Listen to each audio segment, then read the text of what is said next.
আচ্ছা, আমাদের চারপাশে যা কিছু আছে সেটা একটা টেবিল হোক বা এক গ্লাস জল, সেগুলো ঠিক কতটা বড় বা কতটা বেশি তা আমরা বুঝি কিভাবে? পরিমাপের মাধ্যমে, তাই না? চলুন আজ এই স্লাইডগুলো দিয়ে পরিমাপের দুনিয়াটা একটু ঘুরে আসা যাক। এই প্রশ্নগুলো তো আমাদের মাথায় সারাক্ষণই ঘোরে, তাই না?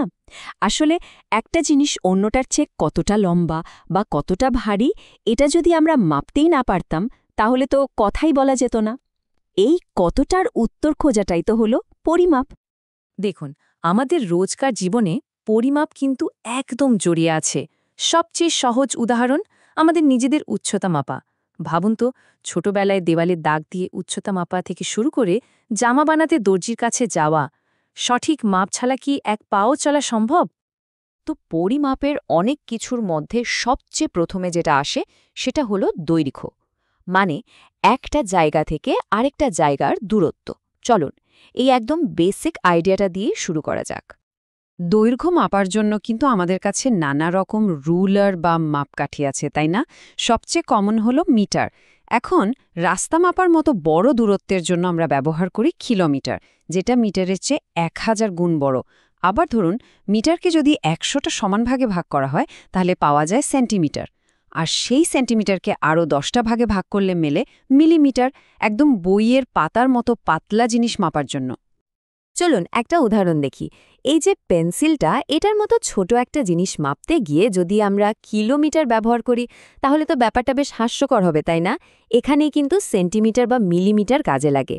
দেখুন, স্ক্রিনে দেখাচ্ছে পেন্সিলটা 9.6 সেন্টিমিটার লম্বা, মানেই হলো 96 মিলিমিটার। এককগুলো যে কিভাবে একটার সাথে আরেকটা জুড়ে আছে সেটা এখানে একদম পরিষ্কার। তাহলে ব্যাপারটা কি দাঁড়ালো? আসল কথা হলো স্মার্টলি সঠিক এককটা বেছে নেওয়া। এতে আমাদের হিসেব করতেও সুবিধা হয় আর সংখ্যাগুলো কেমন চেনা চেনা লাগে। একবার ভাবুন তো, ঢাকা থেকে কক্সবাজারের দূরত্ব যদি মিলিমিটারে বলা হতো, সংখ্যাটা শুনতে কি বিশাল আর অদ্ভুত শোনাতো। ওই ছোট্ট পেন্সিলটার কথা ভাবুন, আর এবার তার সাথে তুলনা করুন এই বিশাল ব্রিজটার। এখানে সেন্টিমিটার দিয়ে মাপতে বসলে তো আমাদের দিনই কেটে যাবে, তাই না? সেজন্যই আমরা মিটার বা কিলোমিটারের মতো বড় একক ব্যবহার করি। মানে জিনিসের সাইজ যেমন, আমাদের মাপার এককও তেমন। এটাই পরিমাপের সবচেয়ে জরুরি একটা নিয়ম। বেশ, এতক্ষণ তো আমরা একটা সোজা লাইনের দৈর্ঘ্য মাপছিলাম, কিন্তু ভাবুন তো, যদি কয়েকটা লাইন জুড়ে দিয়ে একটা বন্ধ আকৃতি তৈরি করা হয়, যেমন ধরুন একটা খেলার মাঠ বা একটা ঘরের প্ল্যান, তখন সেটার চারপাশের বর্ডারটা কিভাবে মাপব? এটাই হলো আমাদের পরের টপিক, পরিসীমা। প্রশ্নটা খুব সহজ। একটা আকৃতির ধার ধরে যদি পুরোটা একবার হেঁটে আসা যায়, তাহলে মোট কতটা রাস্তা পার হতে হবে? এই প্রশ্নের উত্তরটাই কিন্তু আমাদের পরিসীমার দিকে নিয়ে যায়। তো এই যে চারপাশের মোট পথের দৈর্ঘ্য, এটাকেই আমরা বলি পরিসীমা। একদম সহজ কথায়, যে কোনো শেপের বাউন্ডারি বা বর্ডারটাই হলো তার পরিসীমা। পরিসীমা বের করার নিয়মটা কিন্তু খুবই সোজা। শেপটা যেমনই হোক না কেন, সেটা ত্রিভুজ হোক বা অন্য কোনো আঁকাবাঁকা আকৃতি, শুধু এর বাইরের প্রত্যেকটা সাইডের দৈর্ঘ্য মেপে যোগ করে দিন।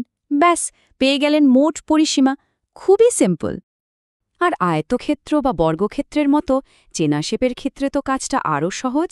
যেমন ধরুন আয়তক্ষেত্র, সেটার তো উল্টো দিকের বাহুগুলো সমান হয়, তাই 4টে বাহু আলাদা করে যোগ না করে শুধু দৈর্ঘ্য আর প্রস্থ যোগ করে 2 দিয়ে গুণ করলেই কাজ শেষ।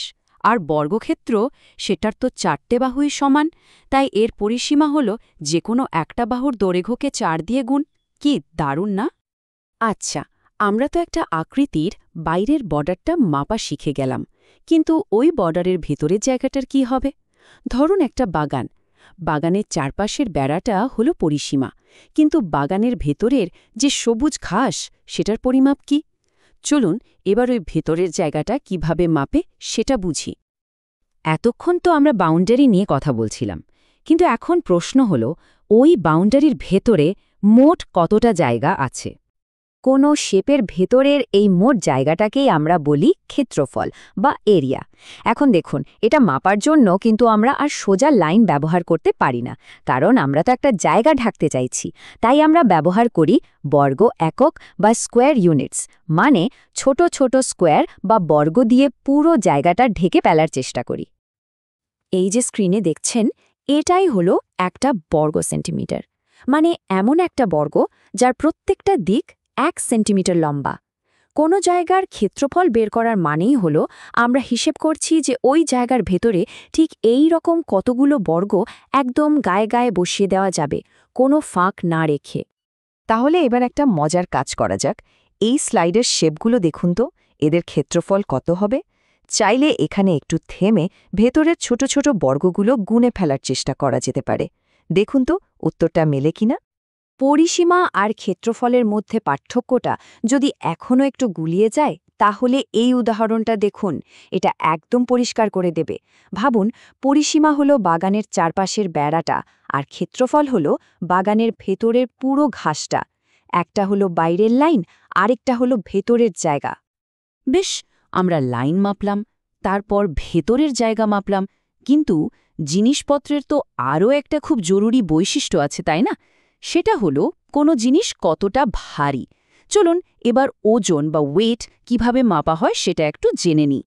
ওজন মাপার জন্য আমরা সচরাচর গ্রাম আর কিলোগ্রাম ব্যবহার করি। যেমন ধরুন, একটা আংটির মতো হালকা জিনিসের ওজন আমরা মাপি গ্রামে, আর যখন অনেকগুলো গ্রাম একসাথে হয়, ঠিক 1000 গ্রাম, তখন সেটাকে আমরা বলি 1 কিলোগ্রাম বা কেজি। চাল, ডাল বা আমাদের নিজেদের ওজন মাপার জন্য কিন্তু কেজি ব্যবহার হয়। কোনো জিনিস কতটা ভারী সেটা মাপার জন্য এই যে দাঁড়িপাল্লা বা নিক্তি, এটা ব্যবহার করা হয়। এর এক পাল্লায় জিনিসটা রাখা হয় আর অন্য পাল্লায় রাখা হয় নির্দিষ্ট ওজনের পাটখারা। যখন দুটো পাল্লা একদম সমান সমান হয়ে যায়, তখনই আমরা বুঝে যাই জিনিসটার আসল ওজন কত। তাহলে আজ আমরা কি দেখলাম? দৈর্ঘ্য, পরিসীমা, ক্ষেত্রফল আর ওজন, এই সবগুলোই কিন্তু আসলে এক একটা টুল বা মাধ্যম। এগুলো ব্যবহার করেই আমরা আমাদের চারপাশের পৃথিবীকে ঠিকঠাকভাবে বর্ণনা করতে পারি আর আরও ভালোভাবে বুঝতে পারি। এখন তো পরিমাপের এই দারুণ কৌশলগুলো জানা হয়ে গেল, তাহলে এবার চারপাশের জিনিসগুলোকে একটু নতুন চোখে দেখার পালা। আচ্ছা, যে ঘরে বসে এই আলোচনাটা শোনা হচ্ছে, সেটার ক্ষেত্রফল কত হতে পারে? একটু ভেবে দেখা যাক তো।